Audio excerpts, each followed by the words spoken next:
अस्सलाम वालेकुम बिस्मिल्लाहिर्रहमानिर्रहीम। आज हम चिकन की जो गर्दनें होती हैं जो आमतौर पे इस्तेमाल में खाने में कम आती हैं या छोटी मोटी जो बोटियाँ बच जाती हैं उससे हम यखनी वाला मटर पुलाव बनाएंगे। अगर आपने एक दफ़ा इस तरह से ये यखनी वाला मटर पुलाव बना लिया तो आइंदा आप हमेशा इसी तरह से ये मटर पुलाव बनाना पसंद करेंगे। इंतहाई खुशबू वाला और इंतहाई ज़ायकेदार ये मटर पुलाव बनता है। तो ये देखें, 2 गिलास मैंने पानी ले लिए और 4-5 ये गरदनें डाल दी हैं इसमें पानी में, और इस तरह से 1-2 छोटी बोटियाँ इस तरह की जो होती हैं वो भी शामिल कर ली हैं। अब इसमें हम डालेंगे 1 छोटे साइज़ की प्याज, या बड़ी हो तो आधी डाल दें, और आधा ही लहसुन पूरा धो के हम इसी तरह साबुत डाल देंगे, और साबुत ही छोटा सा अदरक का टुकड़ा डाल देंगे। 1 टेबल स्पून साबुत धनिया और 1 टेबल स्पून सौंफ, और 1 टीस्पून से थोड़ा कम हम इसमें नमक शामिल करेंगे, और हाफ़ टी स्पून सफ़ेद ज़ीरा शामिल करेंगे। इन सब चीज़ों को मिक्स कर देंगे और पकने के लिए रख देंगे, और इसे इतना पकाएंगे कि सारी गंदनें अच्छी तरह से गल जाएँ और प्याज और लहसुन जो भी हमने इसमें डाला है वो खूब अच्छी तरह से गल जाए और इन सब चीज़ों का जायका यखनी में आ जाए। तो देखिए यहाँ पे यखनी तैयार है। थोड़ी देर मैंने इसे पका लिया था।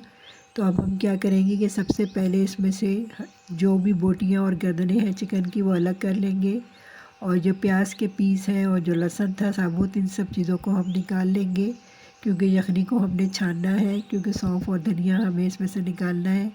अदरक का जो पीस है इसको निकाल के बस ज़ाया कर देंगे, ये हमें नहीं चाहिए। और अब एक देगची में हम लेंगे आधा कप घी और 1 छोटी साइज़ की प्याज को बारीक काट के डाल देंगे, और यहाँ पे प्याज को थोड़ा सा गोल्डन होने देंगे।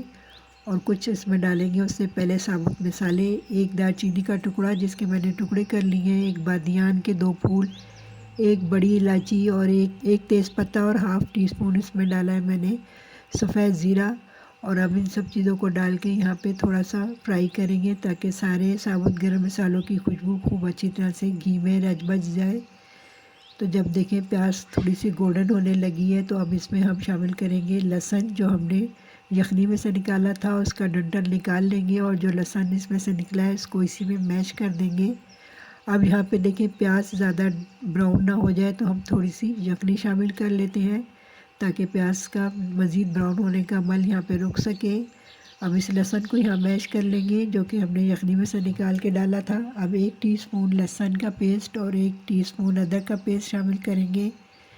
थोड़ा सा इसको मिक्स कर लेंगे, और 1 कप ये मेरे पास छिले हुए मटर हैं जो कि मैंने फ्रीज़ करके रखे हुए थे। अगर आपके पास फ्रेश हो तो फ्रेश डाल लें। छील के 1 कप मटर डाल लें और इनको थोड़ा सा मिक्स कर लेते हैं। अब इसमें ये चिकन की गर्दनें और प्याज के जो पीस थे हमने वो शामिल कर लिए। आप चाहें तो शामिल करें, चाहें तो इन्हें निकाल दें, और अब यखनी को छान के डाल देंगे, और ये जो सौंफ धनिया है इसको हम वेस्ट कर देंगे। अब यहाँ पे मज़ीद इसका जायका बढ़ाने के लिए 1 पुलाव क्यूब्स डाल देंगे, अगर आपके पास है तो ज़रूर शामिल करें उसमें। अब इसमें हम डालेंगे हाफ़ टी स्पून नमक, हाफ़ टी स्पून गरम मसाला पाउडर, और इन सब चीज़ों को अच्छी तरह से मिक्स करके अब यहाँ पे हम मटरों को गलने तक पकाएंगे। 1.5 गिलास मैंने चावल ले लिए थे और चावलों को पानी में भिगो के 15-20 मिनट से रखा हुआ था। अब चावल निथार के इसका पानी निकाल के मैं ले आई हूँ। अब यहाँ पे हम मटर चेक कर लेते हैं, मटर फुल गल चुके हैं।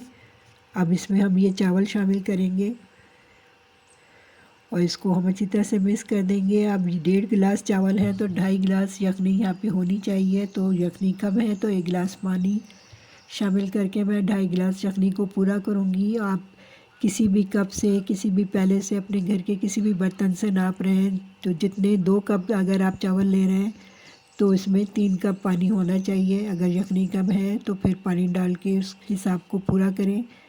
और अब इसको थोड़ी देर यहाँ पकने देंगे, और इतनी देर पकने देंगे कि चावल ऊपर नज़र आना शुरू हो जाए और नीचे थोड़ी सी यखनी रह जाए। इतनी देर हमने इसे पका लेना है। तो देखें अब ये चावल ऊपर नज़र आना शुरू हो गए और थोड़ी सी नीचे यखनी रह गई है। तो बस अब यहाँ पे बस इन चावलों को हम दम पे लगा देंगे और इसका ढकने से इसको कवर कर देंगे। आधा मिनट हम फ्लेम को तेज़ रहने देंगे, फिर बिल्कुल स्लो फ्लेम पे 10 मिनट इसे दम लगाएंगे। तो देखें ये 10 मिनट हो चुके हैं, तो मैं अब चावलों का ढकना खोल रही हूँ। तो वाह वाह माशाल्लाह, कितनी ज़बरदस्त इसमें से खुशबू आ रही है। जब आप ये वाले चावल बनाएंगे अपने घर तो जब भी आप इसके जायके को पा सकेंगे, इसकी खुशबू जब भी आप पा सकेंगे तो बस चलें। इसको अब हम डिश आउट कर देते हैं। तो इंतहाई खुशबूदार और खुश रंग ये चावल बने थे, इंतहाई मज़े के चावल बने थे और इसको मैंने डिश आउट किया था मटर, आलू और चिकन के रेशे वाले कबाब के साथ, जिसकी रेसिपी मैंने इससे पहले डाली है। तो ये इन दोनों चीज़ों का कॉम्बिनेशन इंतहाई ज़बरदस्त रहा था। आप भी इस कॉम्बिनेशन के साथ इसे बना के ज़रूर ट्राई कीजिएगा। मेरे घर में सबको बहुत पसंद आए थे ये चावल और कबाब। तो मेरी ये रेसिपी आपको अच्छी लगी हो तो हमारे चैनल को लाइक सब्सक्राइब कीजिए। फेसबुक पर देख रहे हैं तो फॉलो और शेयर कीजिए। इस दुआ के साथ कि अल्लाह हम सबका हामी और नासिर हो। अगली वीडियो तक के लिए अल्लाह हाफिज़।